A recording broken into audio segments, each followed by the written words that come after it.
right, live stream folks, we should be on in about 5 minutes, so it's 6:25 East Coast time, and we'll be ready to go.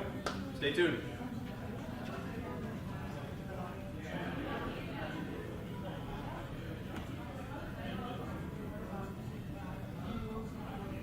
Is the air conditioner fixed?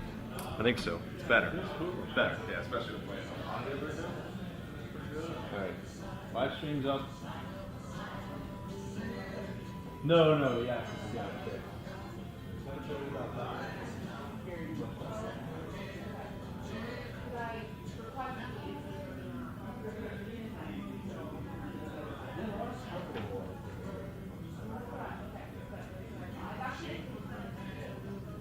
Good. That's good, yeah. 100 degrees out?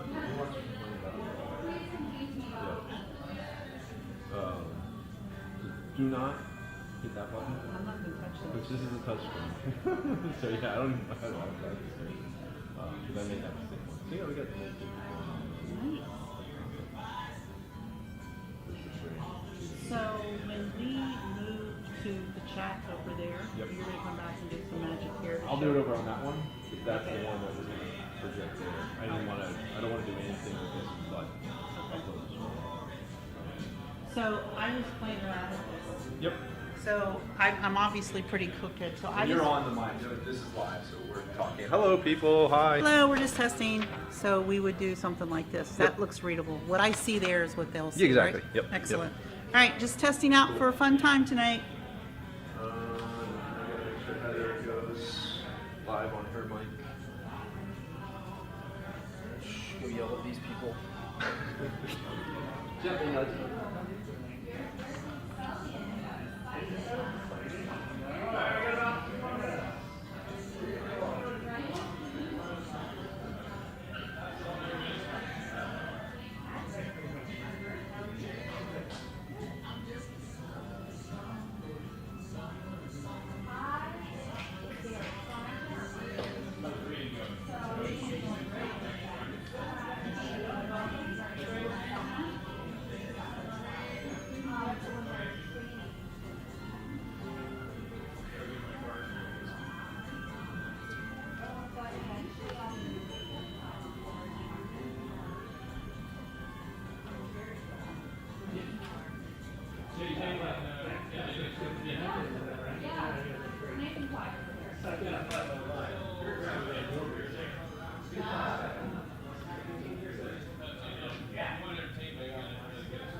Should be relaxing my mouth, right?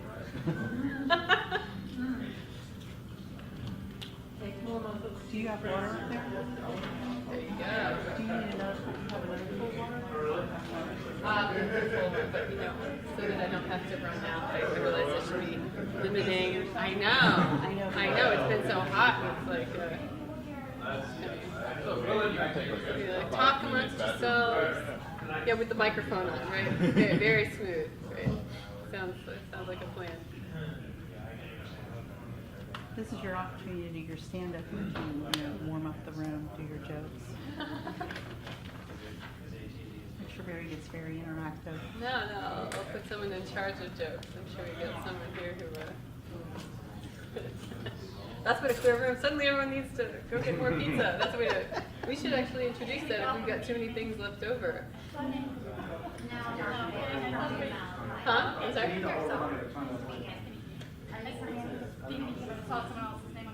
Well, it isn't true. I could give a fancy different planning these events. Apparently people eat more pizza in winter because when it gets to the spring and summer, that people are concerned about going to the beach and swimsuit season, so you can kind of gauge the amount of pizza you need for a event based on the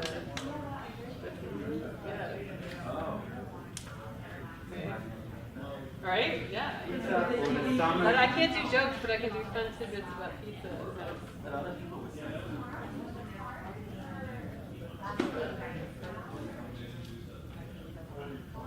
you know, you plan for the best and hope for the best. And hope for the best. No, but that's what I got. That's what I came here. Jokes are rolling now. Yeah, somebody like, that's what it's like. No, I don't think it's yours. Really? So where did you come from? Where did you come from originally? Huh? And that was your fortune. Tell us the story of the. All right, let's go ahead and get started. You know, I can Turn your mic on. It's a little far from your, yeah. Sure.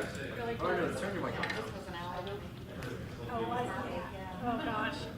Yeah, that's true. Yeah, because it's, well, yeah, well, because it doesn't matter. You're on. It's off mute, so it should be good. Actually, go ahead and say something. Hello. All right, let's find our seats. We'll get started. A little behind schedule. 1 minute. Uh-oh. Tight ship here. That's right. All right, so welcome. We have a few stragglers, but you are in the right place if you're here to talk about anything Agile, Lean, Scrum, Kanban, stream programming, facilitation, collaboration, getting products to actually work that your customers love. In the right place? Sound good? All right. So yeah, we're DC Scrum. I'm Brian Schoberg. I'm one of the Agile coaches with Excel. I don't know what's going on with that. That might be it. It's okay. We're going to Hello go with online. You're about 60 seconds delayed, probably. We'll work with that. So yes, we're a DC Scrum user group, but also we're partnering with Scaling Agile Nova. Adam Beck is one of the organizers of that group. So we thank you guys for partnering with us and making this a really expansive event. But if you do the Twitter stuff, we got DC Sug as a Twitter handle, and then Excelico is our Excel is company handle. So if you feel like taking a picture of some slide that Heather has up that you think is interesting to the people that follow you, go for it. I already talked about DC Sug. So Adam, if you want to come up, give a few cents or Agile Craft. So we partner with AgileCraft, which is one of those agile tooling firms that does a little bit more than just show you and track your work. They'll actually consolidate a lot of the information. Has anybody used Jira or Rally or all those above? Well, usually there's a company like the last 5 that I've been working for in the last year that have all that in one place. So they'll consolidate all that information and show you not only at a program level, but an enterprise and portfolio level, what's going on with all of your projects and help pull that together for a better view. Also known for following and helping pull together many programs or even many teams in a scaled Agile framework setting. Anybody heard of scaled Agile framework? Is that a new word? Okay, yeah, hey, we're in a friendly group. But we're eager to partner with them because one, they pay for the pizza. Now we pay for the beer, which is good too. But gotta have pizza and beer, right? So we're good. Ready for the next? Okay, yeah. So we're Recon Enterprise Consulting, and just really happy to have with us Heather Theon. I think Say that 3 times fast. She's someone who has really whipped us into shape because we're a bunch of coaches who, believe it or not, shoemaker shoes. We don't actually, eat our own dog food, follow our own processes. Imagine that. We just talked about IT firms that don't have great websites. So I'm not sure who that would be. But in general, we were struggling as a team to really internally, get our delivery process in order until Heather joined us. And everyone can say we have some folks here. What do you think, Lincoln? Do we have Was it a 180 when Heather joined us? I think Heather is outstanding. Yeah, so If she has more room on her plate, grab a hold of her. there you go. Anyway, eager to hear more about not only the trials and tribulations of what we put her through, but all the experience she has for remote teams and has learned throughout the nation and partnering with a lot of the folks that she does. Thanks, Adam. All right, I got a few more things. I do want to thank also Excel Consulting for the space, for the live streaming equipment. If you don't know what we do, we usually do really good on the technology side. But for some reason we have some flickering going on. But we provide, I'm an Agile coach, team level coaching, middle management level coaching. Certainly the guys at Vercana have got the enterprise coaching well in hand. And then we also provide software developers. If you need some folks that are trying to learn those new engineering practices, we've got some pretty gangbuster developers that can really spin up some code and do it in a high quality fashion. We've also got full project teams. Dane is one of our Scrum Masters, Mark's one of our Scrum Masters who work with a full up Excel team where we feed project work to them. So it's not so much a body shop to where we're like sending onesie twosies out to places. We have work coming to those fully stable teams that are already in that high productive state, and we're trying to make them even more high productive. So we've got that side of the thing as well. And there's all kinds of other stuff like business analytics and data analytics and business intelligence and BAs, business analysts, UXers. We've got I think 6 or 8 now, user experience level folks at various discipline levels. So that's Excella. We also help run a lot of these other events. So everybody here's on Meetup, right? That's easy to assume.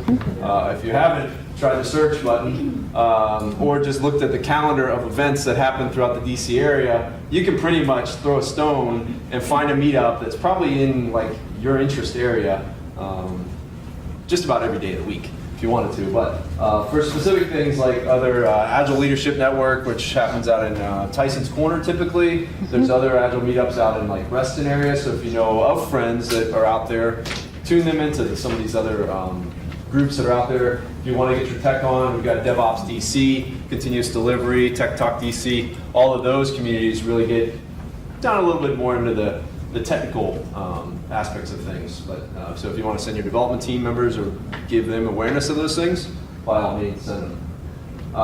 Go over some of the events we have coming up. Leslie Zucker, right? Former, I think ballet dancer or something in that area, but she is very passionate about getting people up and out of their seats at the workforce and has tons of data showing how much better it is for one, collaboration, healthiness of your team, and just the innovation that comes out of just a simple thing like instead of having the meeting in a closed office space, go out and walk into the courtyard for 5 or 10 minutes and come back, and you'd be surprised what kind of things you unlock just by doing that. Even standing up at your desk from time to time is definitely got plenty of data out there showing the value in that. So that's Leslie Zucker. Andrea Chu is going to be talking to the group on August 15th, and that's going to be more in asking questions that are going to help you really inquire and get inquisitive and really truly understand some of the things you're trying to understand.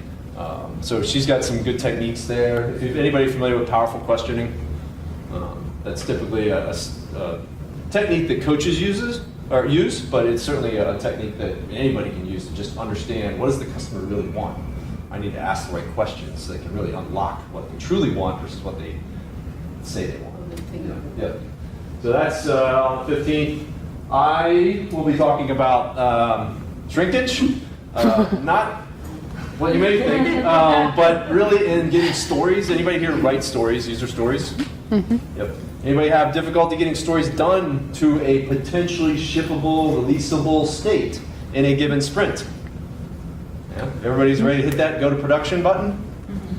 Probably not, right? So we're going to go over a few techniques on how to get those stories still of business value, but small enough to where the team can actually get it done, ideally in like 3 days of a 2-week sprint is what you try to want to shoot for, at least in my, that's what I like to coach. So anyway, more details will be coming up on the DC Sub, but August 29th for that.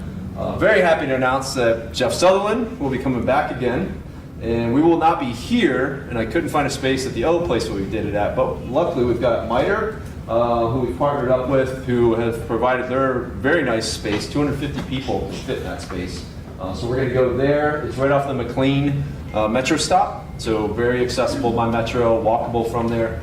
So look forward to that. It's 2 question marks now. I swear there will be a title in there, but believe me, whatever Jeff talks about will be of very big interest to this group. So looking forward to that. We at Excella do give training for both certified Scrum Master, certified product owner, and we have our website, if you want to go to it, has got all the most up-to-date training events. We also do private classes too if you need to do certified Scrum developer. I highly encourage sending those developers who may think they know how to develop good software, but they probably don't. This is a way to kind of nudge them in the right direction. One of the things, if you're having trouble getting something done in a sprint and of high quality, it's typically your engineering practices which are probably suffering. Scrum will tell you how much you suck. And you better not blame Scrum for it. Identify what the root of the problem is, and one of them usually is that you need to get some new engineering muscles to kind of work in a way that you can still build iterative and incrementally, but in a high quality fashion. So that's what CSD does, but those are our offerings here. But we do offer a discount code, so DC SUG is the discount code. It'll drop, I think, 20% off of the price of any one of these courses. So put that in, go take a course, get smart. And we've got Kanban. Anybody here doing Kanban? Yeah, quite a few. So Scrum, Kanban, the notion is you just drop the whole sprint time box for the most part. Just to simplify it, bear with me. But that's kind of the flow of things. But anyway, if you want to get really smart on that and learn how to really put that into play and get a lot of value out of it, we've got a course coming up on that. Also excited to announce the Agile Manager. So we have Coaching Agile Institute, Agile Coaching Institute. Lisa Atkins, Michael Spade, Mike Diamond coming back again. This one is not so much for your Scrum Masters or your coaches. It is for the middle management layer. If you want, or if you've got good Agile teams that are starting to produce pretty good stuff, but they keep bumping up against headwinds, it's typically maybe a management layer that send them to this course. They'll learn then how to really get those Agile teams to thrive. So it's a new course offering that they've done a couple times now, but I'm really passionate about getting that middle management layer to go to this course because it'll unlock a lot of things. And they do through a lot of experiential learning type of exercises in this. And then we've got also Coaching Agile Teams, another great course. I know Nicole's been to it. Dane, did you go to it yet? No. Patricia, you've been to it? Yes. What do you guys think of that course? Awesome. Yep, it blows your mind. It's really good.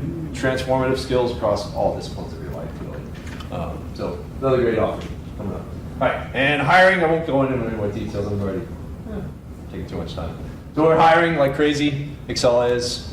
Go look on our website, and there's lots of career opportunities. If you want to do really good, impactful work and not be on a plane and work inside the DC Beltway, come to Excella.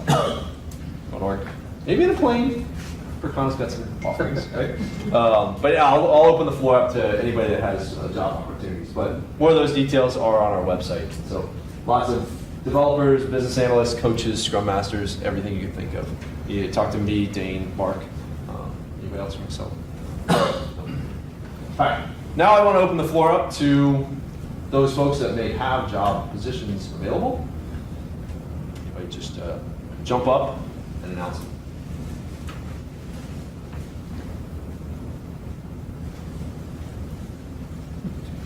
I'll jump up, but we always have Agile coaches, but to Brian's point, not necessarily in this area, northern Maryland, a few in eastern Maryland, also in Richmond, Virginia, but I'm trying to think maybe a few in, where else? Newport News, so starting there. So if you have friends or folks interested that you know in those areas, or if you're looking to see new sites in other cities, join us. I like traveling. Yeah. Anybody else? Job openings? Anybody looking for a job? Yep, go ahead. What? Give a little background. What are you looking for? Background, project manager, spent 15 years with Accenture, supporting various clients, and I'm for the opportunity. And that was Steve? Steve, yeah. Excellent. All right, before we turn things over to the people, the person you're really here to see, we like to do continuous improvement in the DC sub. And so we've got a little retrospective basket out there, a little porcelain basket. But if you want to comment on just the facilities, usually we've had it be hot in here. Hopefully the temperature is a little more comfortable. Considering the temperature outside, it's a little better, especially if you've been to a few of these events where it was a sweat shop. So we've got green if it was great, yellow, so-so, red, I'm never coming back here again. Same thing with Heather, looking for feedback. Absolutely. And also just write on the card. If you got a few seconds, jot a little note on there. It says, yeah, it was great, but Brian just droned on and on and on and on and on and on. We want to take that feedback in and incorporate it in and get better at all times. So feel free to use those, but they're at the door when you walk out.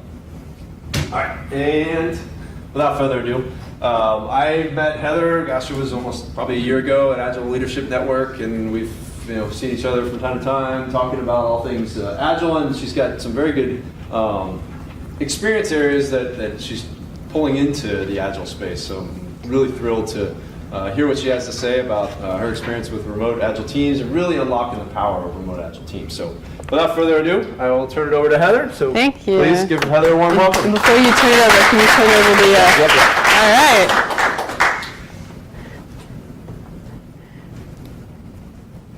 Great, well, great to see everyone here and everyone virtually. Just a few administrative things before we get started. I want to thank Excella again, and thank you to Brian for hosting this and putting this on. We have a...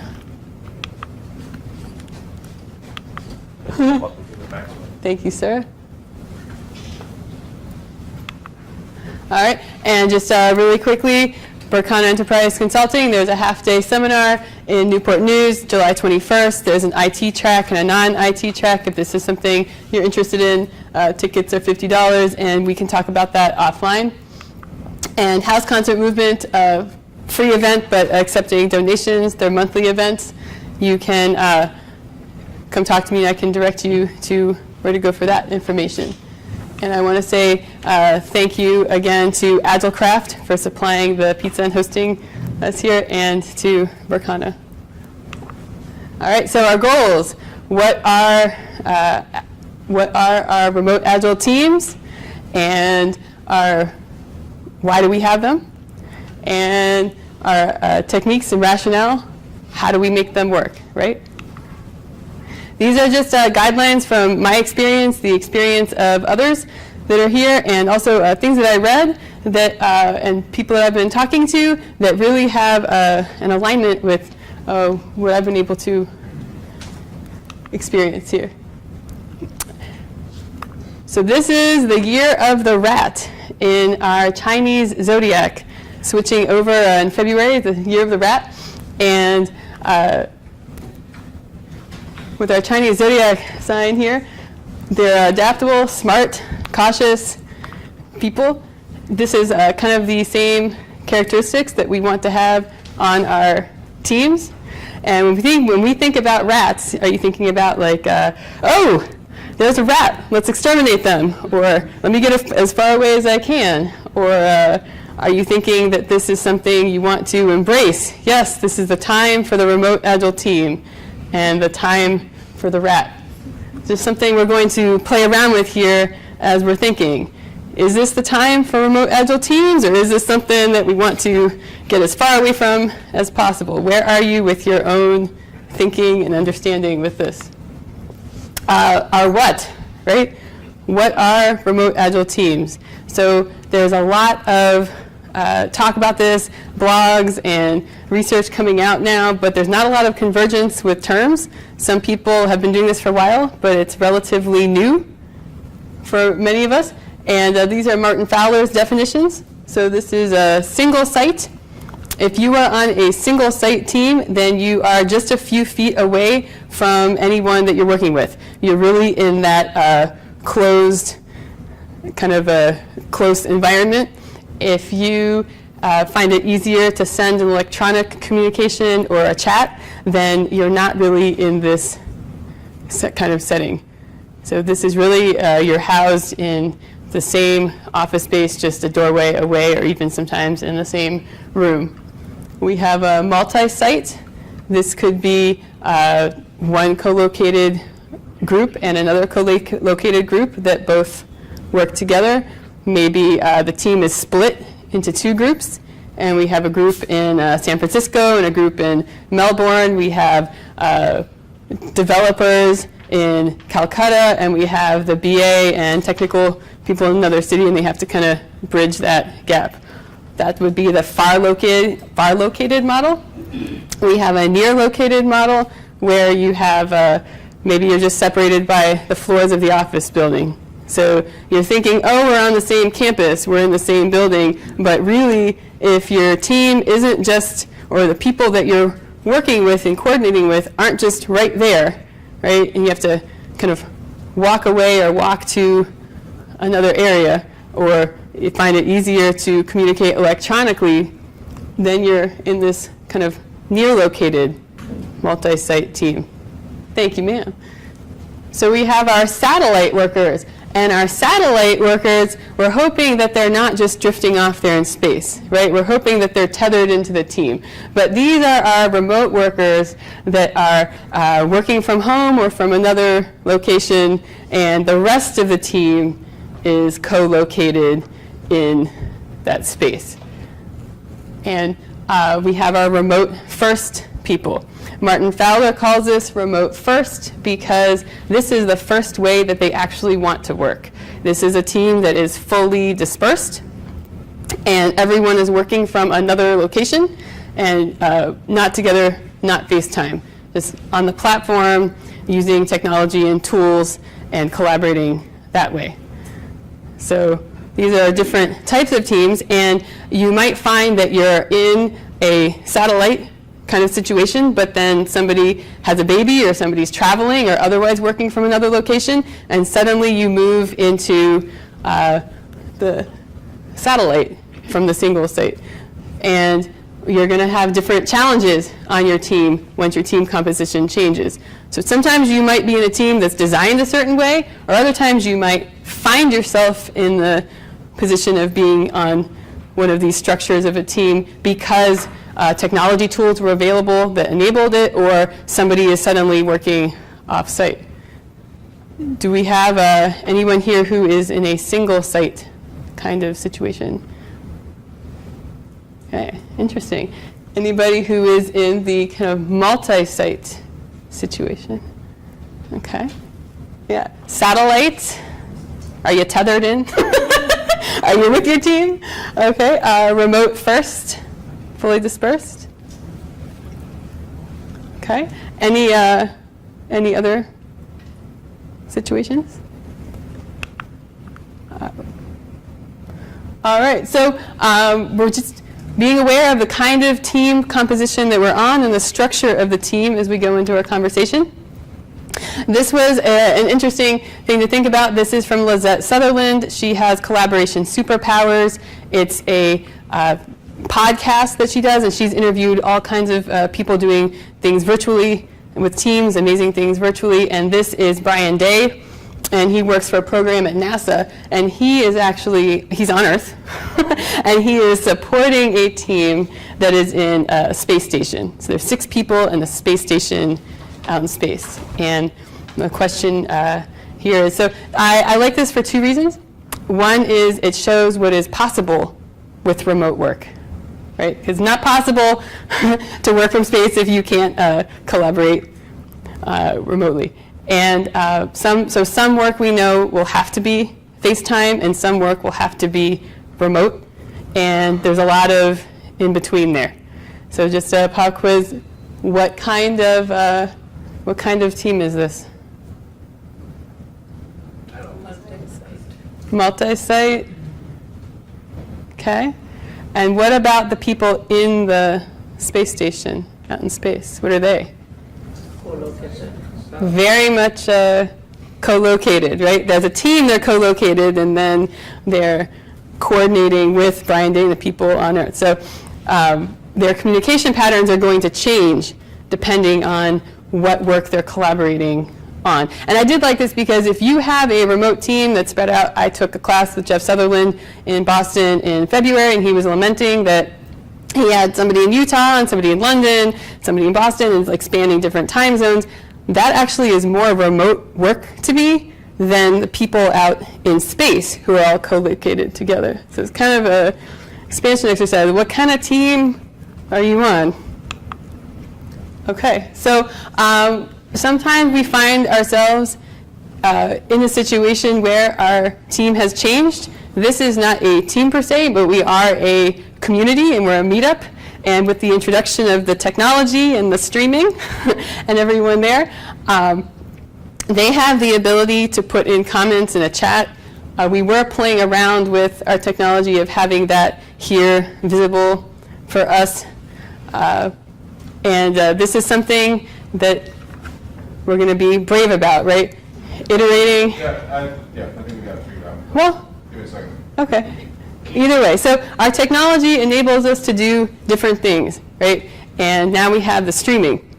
And then that changed our community because we have virtual participants right now experiencing this live with us, although they're not physically here. And 60 seconds delayed. and they're 60 seconds delayed. So, you know, we have some barriers with technology, but we're also moving forward. We are going to have a, can you time 2 minutes? So I will just say I'm not going to go through every slide and read every slide. Hopefully there's something in this that is useful for you that we can continue the conversation offline, or that there's something that you can research and look at further. Maybe there will be something in the discussion that helps us out. For 2 minutes, should remote attendees be included in our discussion here at DC Scrum User Group and the Scaling Agile Meetup? So this is a question to you all. Okay. Okay. So why? And first off, does anybody brave enough to disagree, give their independent input to disagree with that statement? Well, they're 60 seconds behind. Could be disruptive, right? Okay. It depends. Depends what is going to be discussed, what matters. Right. Like, don't know how to exit the building if there's a fire. Okay. For them to respond. I'd say it depends too on how you facilitate the meeting. We still probably have a few seconds if you want to say more about that. A minute. There we go. Lynn. Time is probably. Well, when I facilitate and there's remote people, I plan for the person furthest away. So if you plan this and you're only taking into consideration the people here, it's nice to involve them, but they're in listen-only mode. So if we're really inclusive, how are we including them?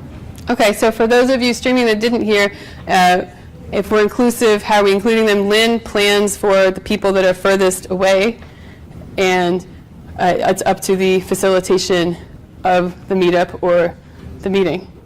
Okay, and we have some stuff in our chat here. Yes, yes, yes. Nobody gave us any reason why, though. So this is something, again, we can talk about offline and continue the discussion with. Well, a reason why is because this is a webinar if it's not real collaboration. So yes, we should involve them, and yes, it should be facilitated for the remote Okay. units. All right.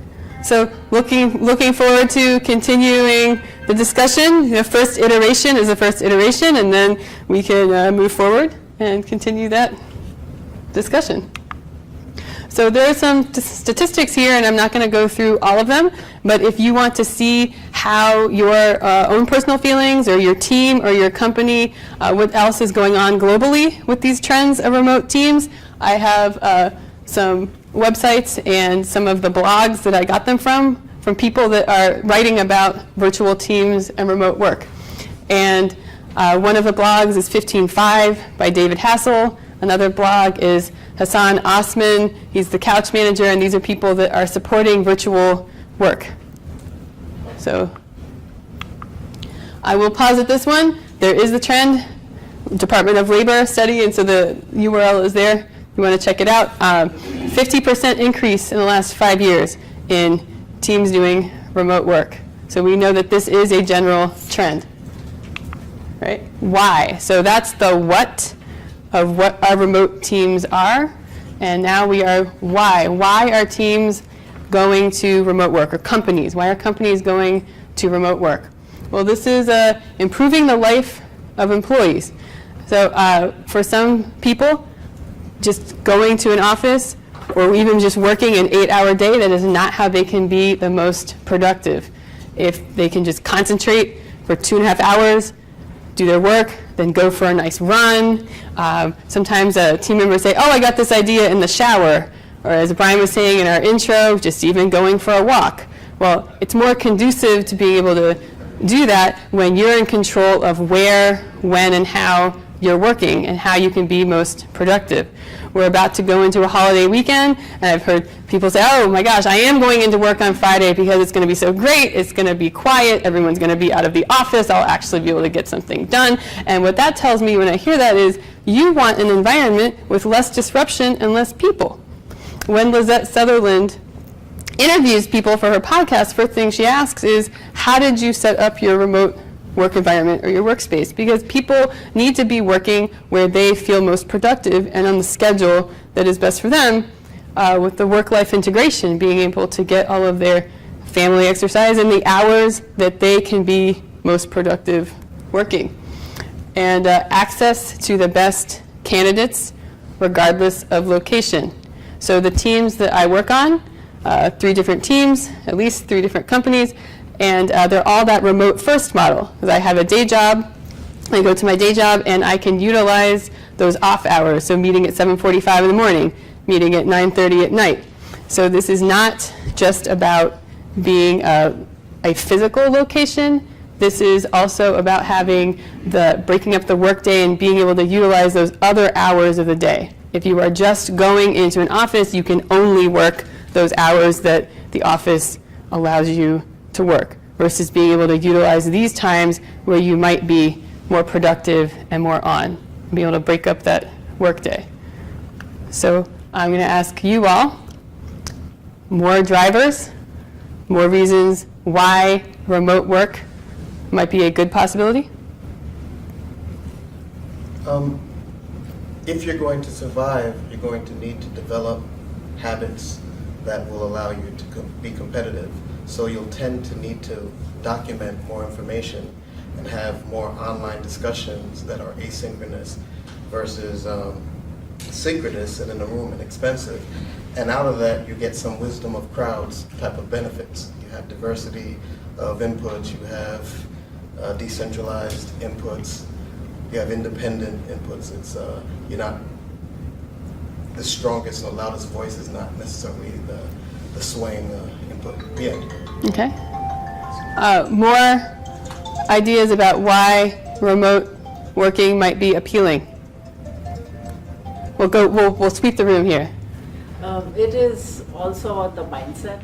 So if you talk to people, if say people are working one day from home out of the week, it's like, oh, tomorrow I am working at home. So that whole mindset is different. People feel freer, they feel like they can accomplish a lot more. And people working remotely, not all the time, but once in a while, tend to be a lot more productive when they are at home, surprisingly enough, because people think that they tend to move off or whatever. But I think it makes a big difference in how people tend to view their situation if they're able to control their work environment more. Okay, so Kathy, saying if you couldn't hear, being able to control your work environment, being more productive working at home. Okay. David? I came from a global company, and we had to provide 24/7. We had offices all across each time zone. So we were remote, but not at home. So making the jump from remote company offices to also employees' homes wasn't that big of a stretch. Okay. But it allowed us to serve the customers as they needed to be served. Maybe we'll get to more of that timepiece in a little bit. Brian? I'd say if you ever have a public transportation system that sucks, and you want to still get work done, you work remotely. Okay. Sorry, Letitia. Or weather events. Right. So weather events, special events that prevent. Lindsay? My wife, she prefers it because she can get up, have her coffee, she doesn't do her makeup and all that jazz. She can get right into her office and go to work and get her most productive time of the day, right out of the gate. Okay. I'm going to take a break just a second. Repeating the feedback without the microphone focus. Okay, cool. Just checking in. They like it when I repeat your feedback so they can hear. One of the reasons companies will adopt it is if they adopt a hoteling type office space. So if you're going to go to the office, you reserve a spot. If not, you give it to somebody else who is going to be in the office. In which case, you reduce the footprint, reduce your rent or leasing costs that are associated with that facility. Okay, so cost reducing. Here, I gave it away, but you have to quote the Agile Manifesto. So we have people, processes, and tools. And what is the most important? People. People. Okay. So this is another quote from Martin Fowler. Despite the fact I think most teams would be more productive working co-located, more effective team, you can get a more effective team by embracing some kind of distributed model because of the talent pool, the people you get, and the productive. Martin Fowler. Thank you. Thank you, sir. These are some drivers that I found. Mobile work, working our own hours, being able to apply the Scrum process, which is what we will focus on with the how.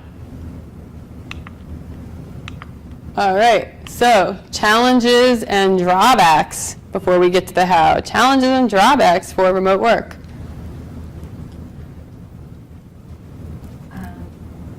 I think sometimes it can feel isolating. I mean, on my end, I'm a technical writer, and I've been a part of an Agile team, and I was working with people who have obviously different levels of experiences. And I would have liked to have a little bit more one-on-one, but sometimes they are maybe just preoccupied with other things. And so I was like, man, you know, if I were in the same room with that person, I could get their attention quicker, because an IM being ping or something is nice, but I think it also helps for that person to be right in front of you if it's something that's a priority. So I mean, I find it has its pluses, but I think it has its drawbacks too, because that face-to-face, that present, I think is helpful, especially when you're working with people, different experiences, and maybe even different backgrounds and technical, non-technical teams. So you're talking about people with different experiences, backgrounds, the diversity, and can I summarize that with engagement? Yeah. Okay, so engagement as a factor. I just had this problem today. You know, we use Skype, and the audio quality can be poor at times, so you miss half of the conversation that's going on. Some days it's good, some days it's not good. Okay, so tools, technology, right tools, sure. I was going to say the quality of the interaction can hold you hostage. If you have poor interactions, you get poor results. So if you don't communicate, if you work in a silo, then you're not delivering all what you need to do. Okay, so communication among team members. Okay, communication among the team, engagement, and technology failing us. All right. A lot of communication is through body language, and a lot of times, like if you're just doing audio calls, you are completely missing that, and you're not getting kind of more context around what people are saying. Right. Okay. Oh, tech issues, I guess. Okay, well, monitor that. Go ahead and read it out loud. I'm not seeing. Oh, morale and body language detection. Okay, thank you. Morale and body language detection. All right, so drawbacks. This is from a paper, Mina Dor and Kip Kelly. And there was a survey, 30,000 multinational companies, employees of the companies, and they cited some of the same things. Reading nonverbal cues, not having enough time to build relationships, the absence of congeniality, establishing trust and rapport. It's very interesting. So with FaceTime teams, a lot of what I hear is it's hard to get the meetings started. We're not really on point. It's so easy to just go back and forth with chatting. And what we find a lot of times with remote working and everybody being logged into a platform and being on the phone, on audio or video chat, is the meeting is much more focused and structured. You have the time box, everybody is there, and it's the opposite problem, right? You have the absence of that kind of rapport and team building. Whereas with FaceTime, sometimes it's the absence of being able to get everybody reeled in and actually sticking to the purpose of the ceremony or the meeting. Managing conflict and expressing opinions, and then some things with scheduling and time zones and international holidays. Okay, so you want everybody collaborating on the platform. When you have your Scrum ceremony, everyone is on. Everybody is on the call and everybody is logged into the platform, and you have a team commitment that that is what they are doing with that time, right? We're not feeding the dog and we're not, checking text messages. You have your objective and you stick to it. So I'll show some examples here. We're getting into the how, but we have a stand-up and 15-minute window, but we can knock it down to 8-10 minutes, and we have a time right after the stand-up to address questions. So we stick to our stand-up. We have a parking lot for anything that comes up as a question or impediment, and then that next 10 minutes right after, that's when we are that next 10 minutes right after, that's when we're addressing not necessarily solving the impediment, but how are those people going to connect? Oh, okay, are you available at 2:30? Yes, we can meet then to talk to this person. I can follow up then. So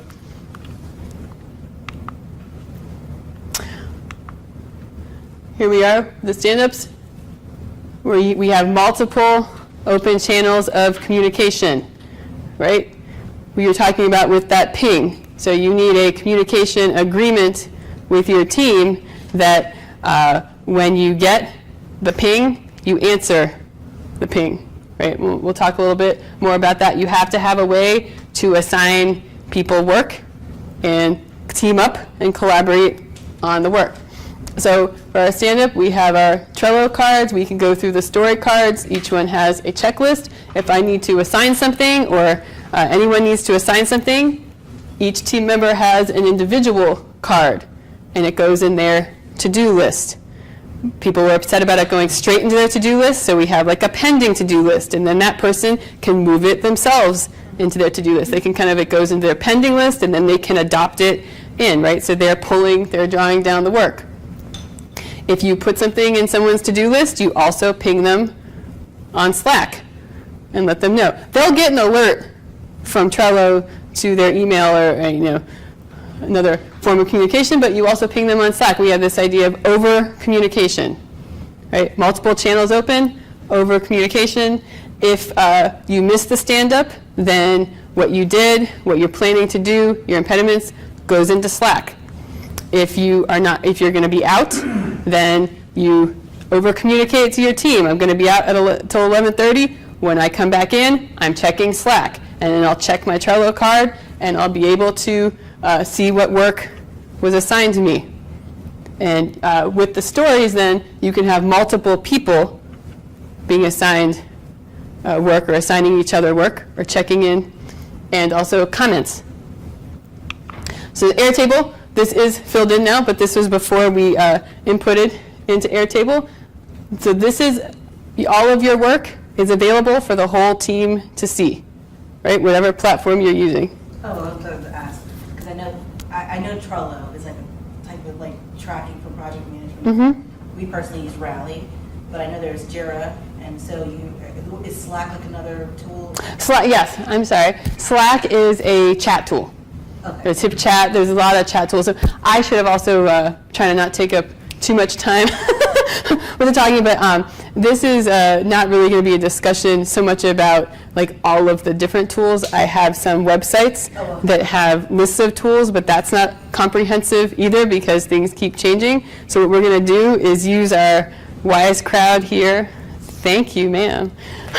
Use our wise crowd here offline, and we can talk about tools and such, because different teams might have different needs with tools, but you need a platform and you need a communication piece, and you need to have both open and be referencing them back and forth. So this is a look but don't touch. If I'm not doing work in this story, then I'm not going to go messing around with the columns, right? But I can look and I can make comments and I can give input to my team. And this is another team and sprint planning, another ceremony. So at this time with the sprint planning, we're all on the platform, we're all logged in, and we're live with each other, right? And we're reading off the story, asking for clarification, questions about the story. Everybody votes, and this is important because we are able to give that independent input. Independent, simultaneous input. For building relationships and trust, it is way cool to be face-to-face. And when you have new clients, it is so way cool to look them in the eyes and make sure you're on the same page. When you are on a team and you want independent input, it is awesome to not be face-to-face, right? Why do I say that? Because we're social creatures. We're subconsciously affected by the body language of others, right? And those visual cues. And you want to have everyone's absolute independent input, right? It's hard to be brave sometimes and voice something that is maybe against the grain of what you believe the team is thinking. So this allows for us to have simultaneous independent input. And then we can have the discussion about why did you think it was a 13? Why did you think it was a 5? This is our version of the planning poker, and it's quick. Then when the story is adopted, this is our version of the sprint backlog. Each one of those is a story, and we can assign work to each other, or we can sign up for work within the story. We have, so this is now one of the stories from the sprint backlog. So just quickly, there's the sprint backlog, and this is one of the stories. And within that story, we have the done criteria as a checklist. And different people can be assigned different parts of that done criteria. You could make sub-checklists even within that. So this is how we can do swarming on a story. And if you have somebody who is working satellite remote, get them partnered up with somebody who is not, so that we have that communication. Don't have any one person be a bottleneck. In addition to communication agreements, that's going to be very important because maybe that person can't answer the question, but somebody else on the team can, right? And if all of the work is visible, then maybe you can go in there and find the answer yourself. So we know we don't want excessive documentation. We want just enough documentation that everybody on the team can be on the same page.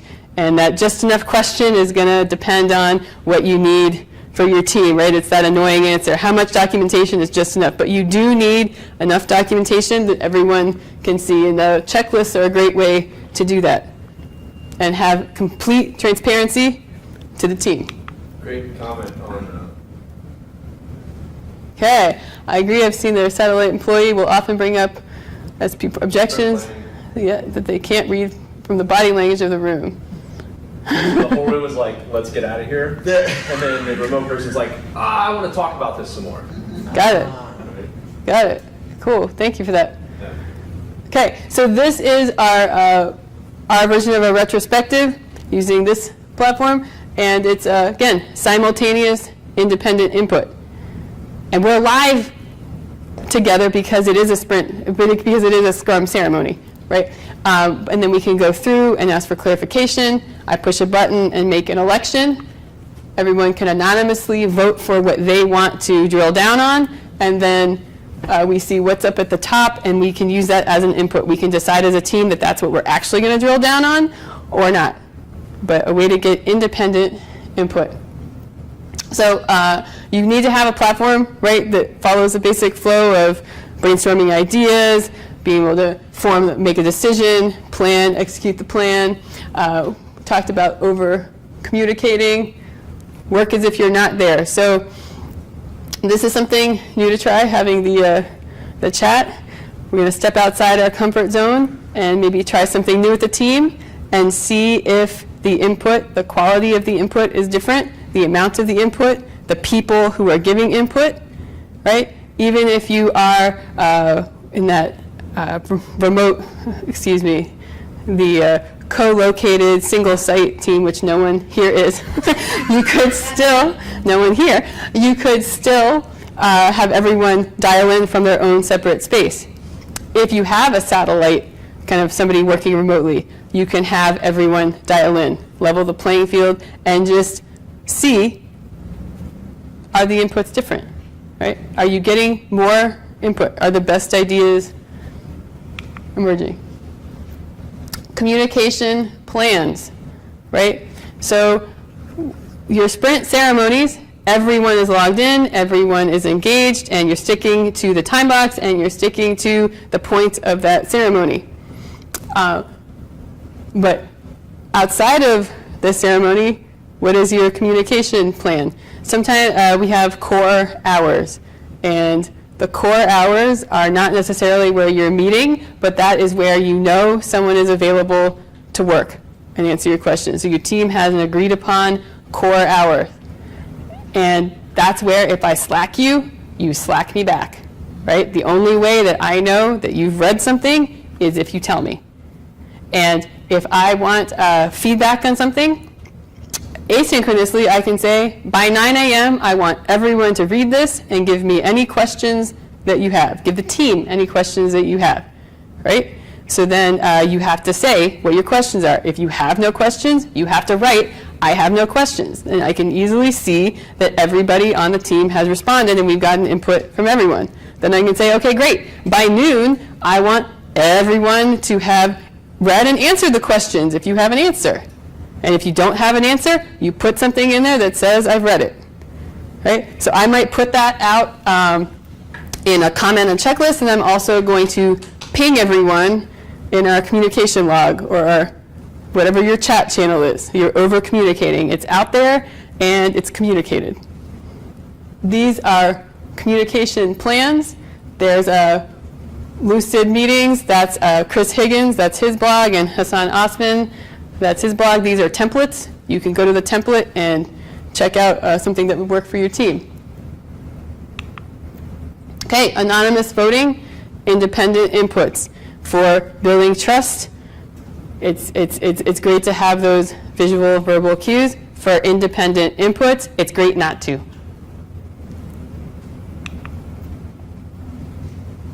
Okay.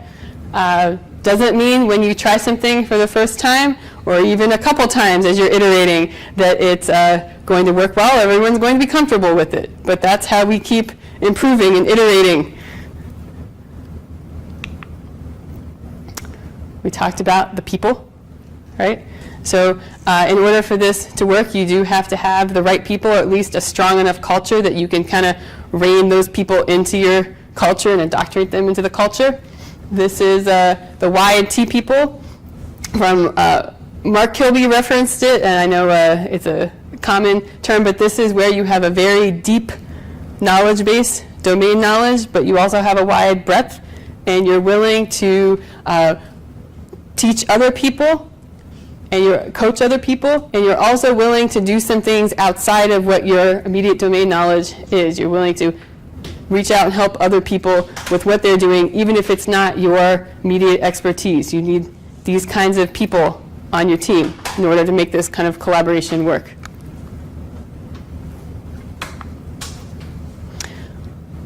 We also need to think differently about the workday. Hours are a bad indication, a bad measure of work. I say that for two reasons. Anyone else Anyone want to give a comment about why hours are a bad measure of work? Measure productivity. Yeah, they don't, you work 10 hours, that doesn't mean you're productive 10 hours. Not a measure of productivity. And it causes burnout.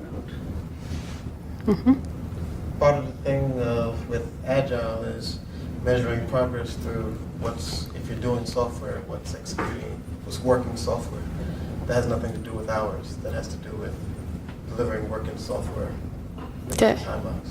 Working software within a time box. All right. Hours are a measure of effort, not effect. Yep. And so 2 reasons, yes. Scrum tells us that we're going to get better and better as we learn from what we're doing, and we're going to continue to improve, and our productivity is going to improve. So we shouldn't assume that it's going to take that amount of time, right? Because we're going to keep getting faster and faster as we go along. We also know, and this is from Hassan Osman's blog, why it took an old lady a whole day to write a postcard, right? If you have 45 minutes for a stand-up, your stand-up might last 45 minutes, and if you can trim that time down, then you can get it down to like 8 minutes, but we will fill the time that we have with the task that we have, right? So this is, we're concentrating on output, on the product, not on the amount of hours in a day that we're working. We've got to make that shift.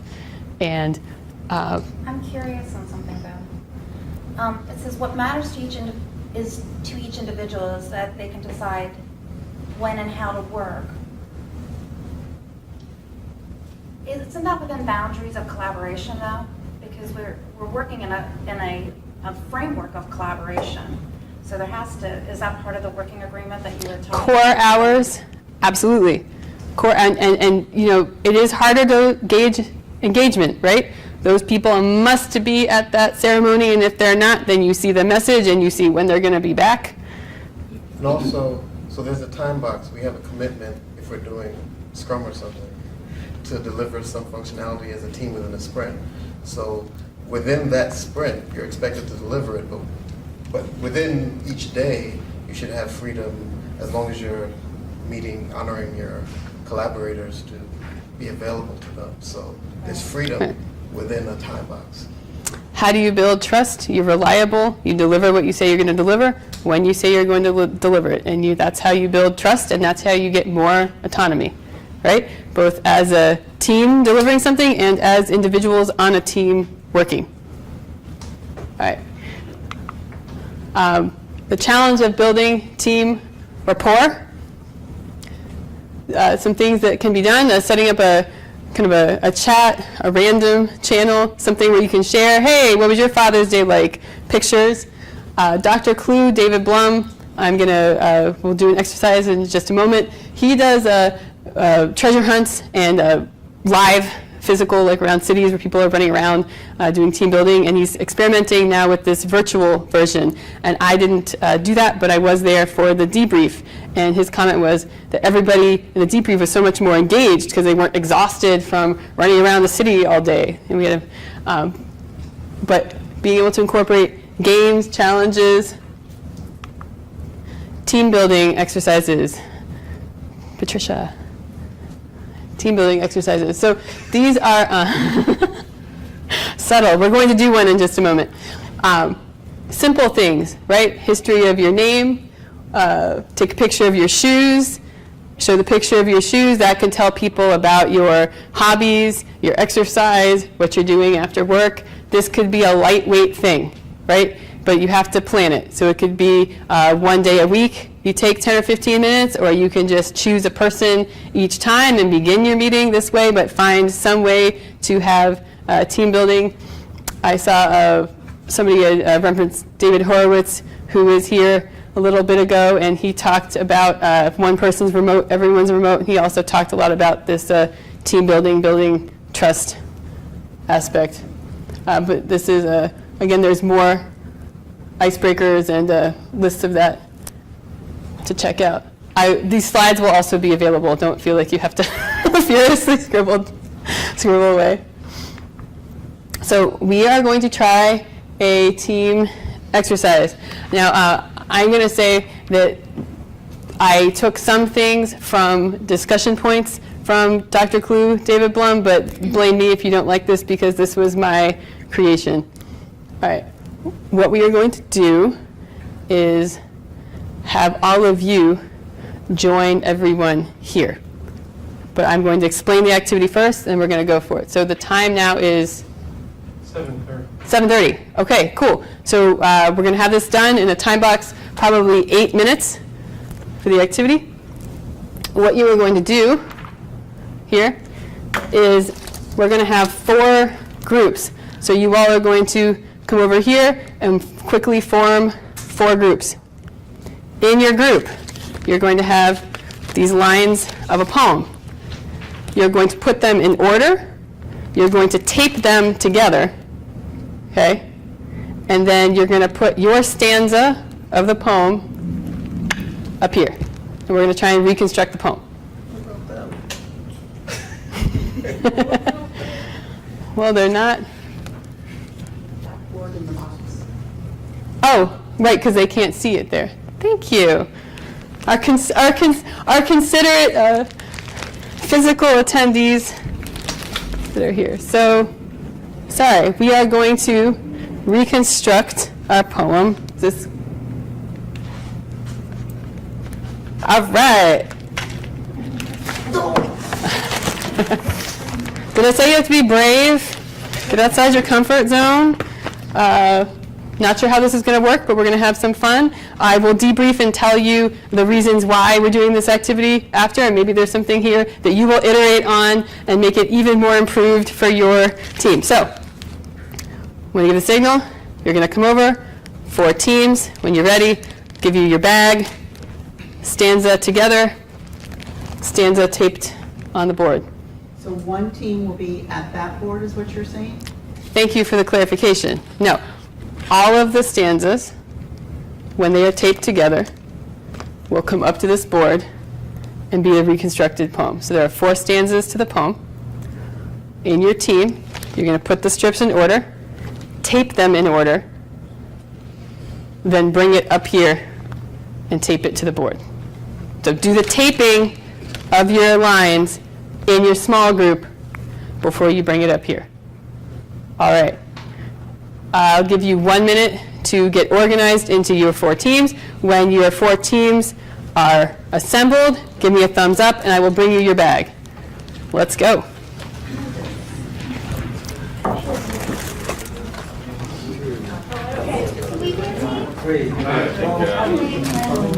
Come join us next time. I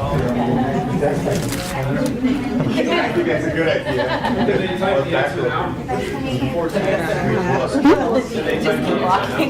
We're about to walk into someone. Are you all ready? Ready? Okay. Yeah. 14. Okay. Come on over, Liz. Come on over, Liz. All right. Yes, start. 8 minutes or 1 minute? 6 minutes. 6 minutes. I guess we got I need a 4th team. Hold on. We don't want anybody on their phones Googling this. Okay. I need a 4th team. Are you willing to? Are you willing to come over and be the 4th team? Nope. I need a 4th one. She wants 14. I need 4. We're on. Where do you want? Can you come over here and work with? Hey, we'll join. Dab, are you willing to join? Join you back. Thank you. We'll join Okay. you back. All right. So this bag is going to stay with this team. All right. Then we were then in 4 teams. Yeah, we were in 4 teams. Anyway.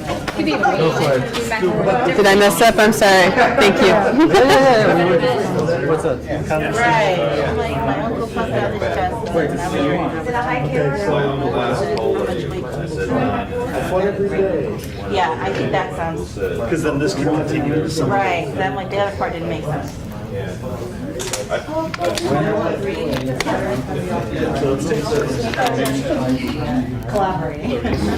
When I was your age, when people said, I said 9 minutes. When I was your age, I was 10, he said 9.5. That would be the next. It's like, are we working remotely, single site, what are we doing? Yeah, I think,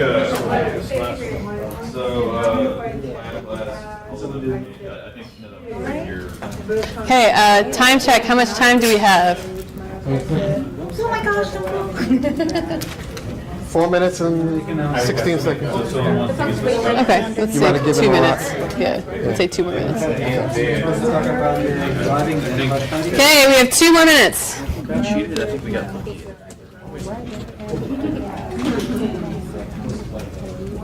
That's okay. Swear this is not the first time. That's not. Whether you want it, they put it on the table, she'll figure that out. She has to. You have any idea? I thought we just put it. Put it another way. In the future, maybe notepad, like a text file, can be posted with the stuff scrambled. Hold it. And they can. I know, right? We have to think about all that. All right, time is up.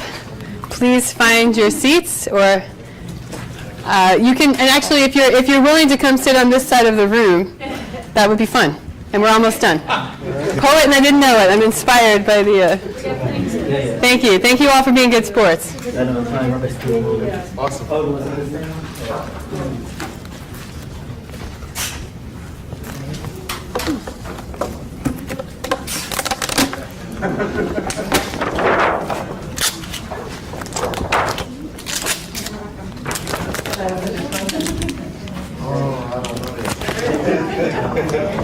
All right.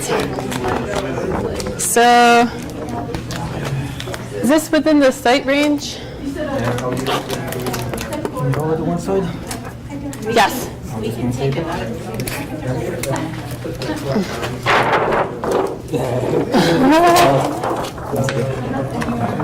Thank you, Stephen. Oh, you're so sweet. My wise crowd here.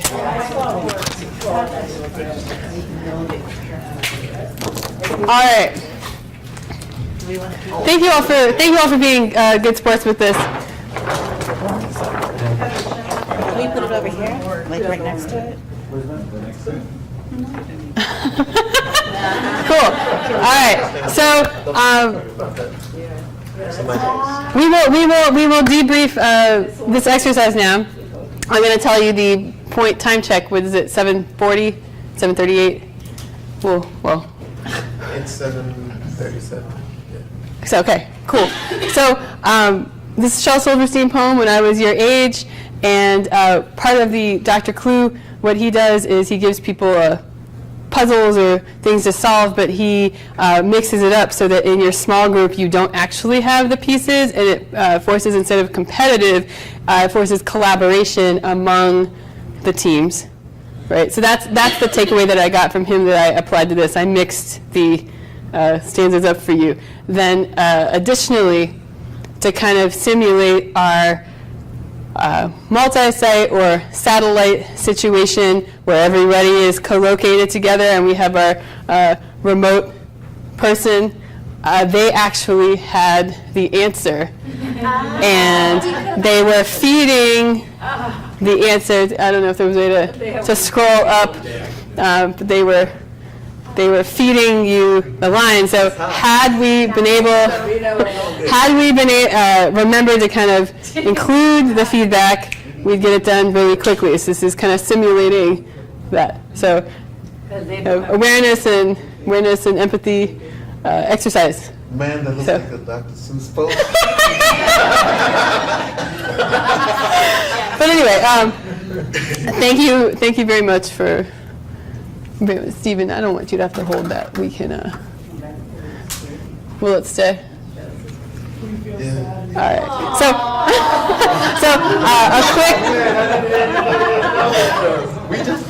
A very quick debrief. Any more comments about this? How you would use this? What you liked, didn't like? Anything quick. And again, we can continue the discussion.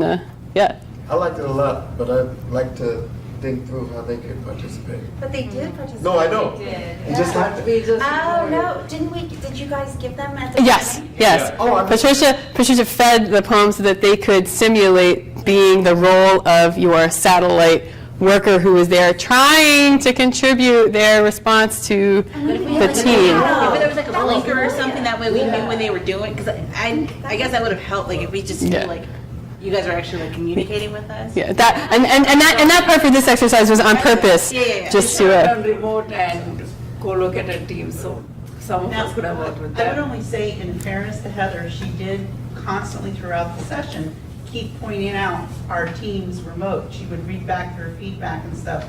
So there was an awareness she was trying to give you subtly that there was a remote team participating, so. Oh, wow. So we went back to just that human behavior. Yeah. It actually brings in the importance of a coach or a collaborator, reminding us that we're. Don't feel sad and neglected. Adam? Acknowledge you now. Okay. In a way, this is where the system integration team in SAFE was born, because many teams not communicating, the role of the system team originally was to make sure they're all communicating, and then when you have an end-to-end solution, make sure it all comes together coherently. So that's almost, what potentially we were missing here is one, a coach, Scrum Master, but also if a team was responsible for just that, it could be the solution as well. Yeah. But awesome. Thank you all for participating and being good sports, and I look forward to feedback and continue the conversation. So these are some websites and resources, lists of tools for retrospectives, and again, there's people who even tonight have mentioned other tools, so that'll be a great discussion to have offline. Virtual teams and a list of virtual team tech tools and screencasting software. And building trust and team rapport. So again, it's not an exhaustive list, but some things that I found that I think it's a good starting ground. People having these conversations about remote work. This I got from Mark Kilby again, and he's somebody who, like some folks in this room, have been working in this fully dispersed way for more than a decade and building software without anybody face-to-face. And he's done a lot of, so when he noticed that, right, which is where I was coming from, like noticing, wow, look at this, we really, this is possible to work this way, then he did more research and thinking about our principles, because this is controversial, right? Because we know that one of the principles says promote face-to-face conversations.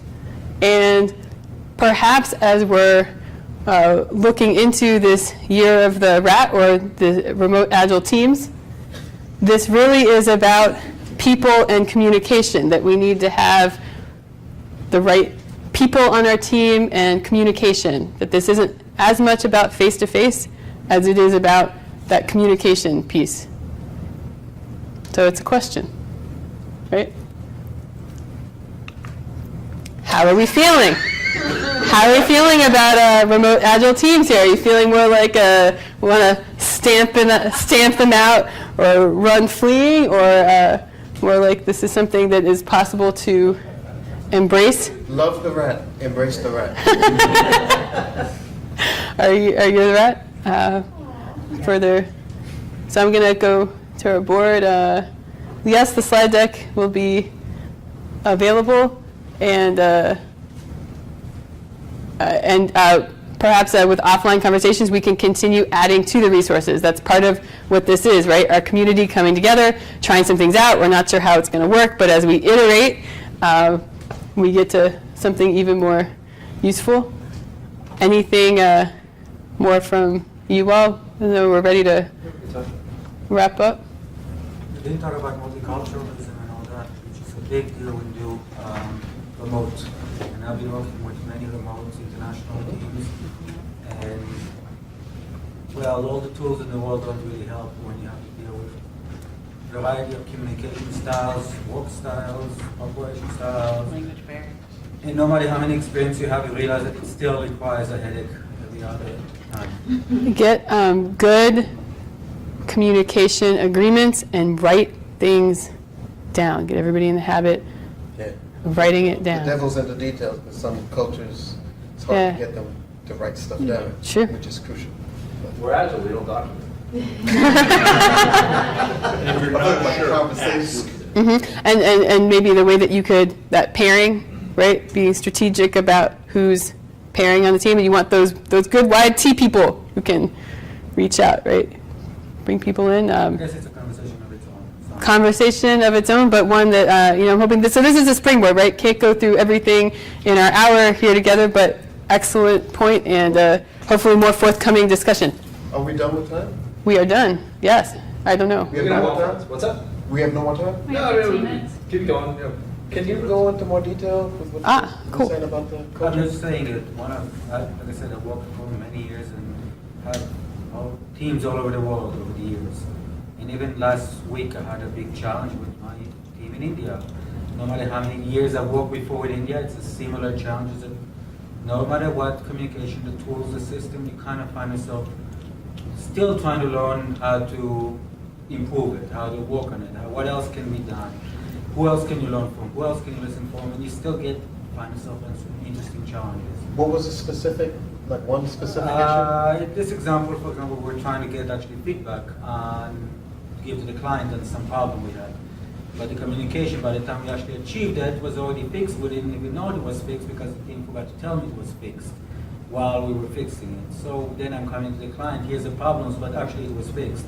And I just wasted his time for a week talking about these problems, which of course he wasn't happy. But again, it was a good experience again to come up with these very, very challenging communication. Depending on the team where they are in the world, there's a variety of challenges of what they expect from you versus what you expect from them, how they communicate. Like I said, this is a long conversation. I'm sure everybody here work with international teams have some of them. Did you all do a retrospective for that issue? We will talk about it tomorrow, actually, at the meeting. And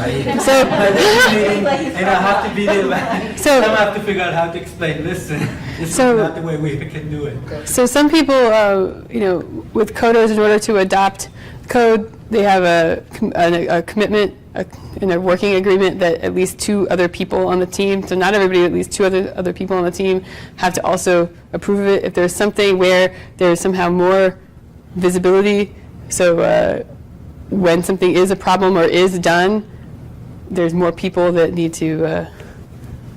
So what I alluded to this earlier, if you're gonna commit to being remote first, because nobody works together for the last 12 years or whatever, so we've really focused on understanding what should be asynchronous, what should be synchronous, as well as rules.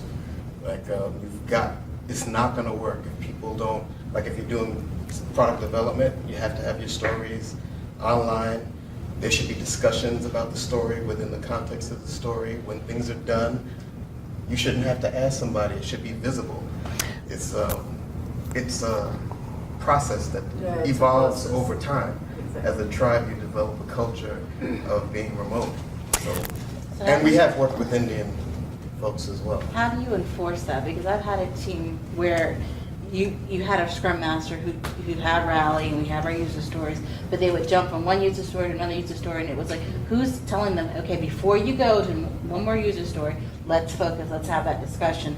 Where were the pain points? Where are the lessons learned? How do we avoid that moving forward? Because, So if we're doing retrospectives seriously and paying attention to it, like you're not achieving a sprint goal and you find out what are the real root causes of that, ideally there's not a specific way to solve that. The team should solve it with a well-facilitated retrospective. I don't know if that answers To the get question. to just to Letitia's quick point, I think from experience that I've had is like, as the coach, I'm going to go talk to the product owner and say, demand of the team get you the first story before they move on to another story. Right, that's what I'm So then the team's like, okay, that's who we'll listen to, that's who's paying the Stop bills. sign. Yeah. That's one way that Yeah. I could see enforcing that. In a beautiful world where we have a mature agile coach who understands their role, right? Sometimes the team themselves should build trust and point it out if something's a little wonky, if it smells a little funny. You, One solution I've seen also is it's kind of a mixture of Kanban and Scrum where you can limit the work in progress. You can say only 3 stories or 2 stories or whatever. Yeah, And don't have that'll everything, force the whole them pie, to work just in a together piece, yeah. on And prioritize which, Right. which ones we need to have right now, or Right. whatever. There's a That's word a for it, it's simple- called Scrum Bond. And it needs to be driven home every time. That's how they get to the self-learning and constant continuous improvement. So it's not like you tell the team once, it's going to happen. One thing I'm not sure that I emphasized enough with this is having the communication be available to the whole team. Once you have those side chats or conversations, or like email, there's some companies that have eliminated internal email, and email is only used to external sources, right? Because if you have a conversation, then the net of that conversation is put into a place where the whole team can access whatever the point is. So it's going to be very hard for a team to function in this way if you have too many little side chats. All of those, so building trust, right, with your team and having the team hold each other accountable, as much as you can get that communication visible to the whole team, right? That's like Our government client basically demanded that we all use HipChat for everything. So every conversation about deployments, about any stories, regardless of what application, it all goes into HipChat. He has even talked about it with his colleagues who are very email heavy to really push that. So that whole process has taken a lot of time because that's a behavioral change to get people out of going to email. Because even HipChat, if it says at all, it'll end up in your email, but you still have to get people to actually communicate in HipChat and not do the email way. Mm-hmm. And they're It's an integrated thing, part of Jira, so you connect through. and Jira. their motto is Well, it's all that other stuff. work as if you're not here, right? That's their. Okay. Do I have a go-ahead card? Let me see. I'm sure I've got a go-ahead card. That's awesome. That's an awesome comment. Go ahead. Reinforce that when we went to this fully distributed thing, Eric and I said that we weren't going to look at emails from any employees again. Only emails we would take for the company would be coming from clients. And even vendors, we got them to get onto the platform. And that was a way to make sure that everything was there. I mean, have somebody just say, no more email. I mean, if you allow a little bit, then. What's wrong with email on that following? What's wrong with email? Yeah, I don't understand why not. You have information that is all over the place that out of context. So if you want to find out if something was done, you have to search here, you have to search there, you have to search, I mean, you don't. And the whole team is. That's one issue.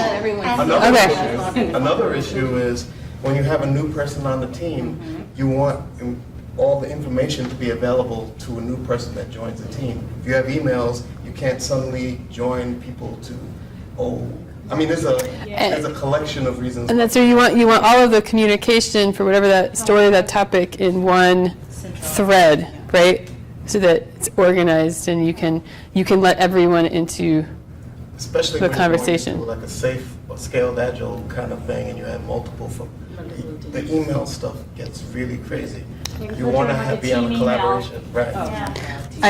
No, you want to collaborate on topics or artifacts so that it's clear where to go to get the information, the history of why a decision was So we made. use rallies, I don't know what we use then.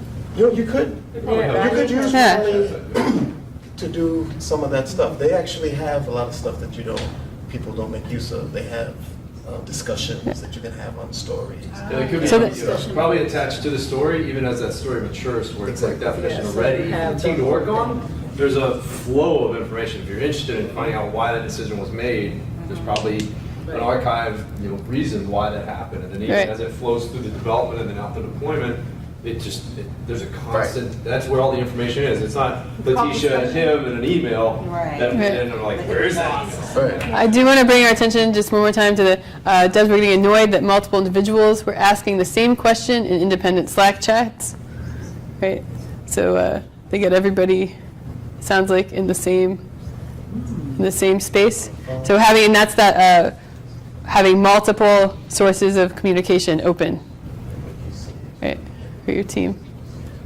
All right, I think we'll definitely be around after, but let's, did you want to say one more? Oh, I was just going to explain, these are, if you're doing video chat, collaboration super cards that you can hold up. This is a whole other discussion too, right? Etiquette, team meeting etiquette. Maybe that will be a future discussion here, team meeting etiquette. But this is one way that you can let people know. So this is our giveaway. Here are these cards. Yeah, we have 2 decks of these cards here. So like, you're frozen. Can you repeat that? Just kind of things so you don't have to disrupt the flow of conversation.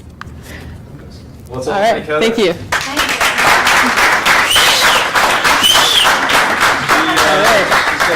Did everybody, it feels a little light. Do you have the decks? Yeah, I got Okay. Yep. All right, We're cool. gonna give, Cool. 2 of these away. So first pick, we'll get 1 deck of cards. All right, this is Stacy. Stacy, your niece? Your niece was in a competition, Stacy? She's in like this Friday. Awesome. All right, shuffle it around. 1 more deck. So, and this is Stephen. Steven. Joyce, Stephen Joyce. Sorry, Stephen Joyce. All right. Excellent. All right. And we have 1 book, Mike Cohn, been around the Agile space for quite a while. He's one of the graybeards for sure by now. Succeeding with Agile, so let's get 1 lucky. Darcel Blake. Excellent. All right, congratulations all. Thank you all for coming out. We'll have many more events to come with live streaming. This went really cool. I think the comments. And yeah, thank you, and thank you for bringing up the topics that we didn't get to. So hopefully we can continue this discussion offline. Right? Use our wise crowd. Thank you. Last couple things. Retro cards. There's Yes, lots please. of pizza, lots of other stuff. Grab some if you could too. Just kind of collect your stuff, recycle bin out in the kitchen. And yeah, thanks all for coming out. And, Thank hopefully you. it don't get too wet out there. Is it? Oh yeah, here. Is it raining? Card for you. Thank you. Thank you. Good Can I get a hug? Yeah. Thank you. Thanks for being a No, that was awesome. I'm glad you pushed that. No, that was really good. All right.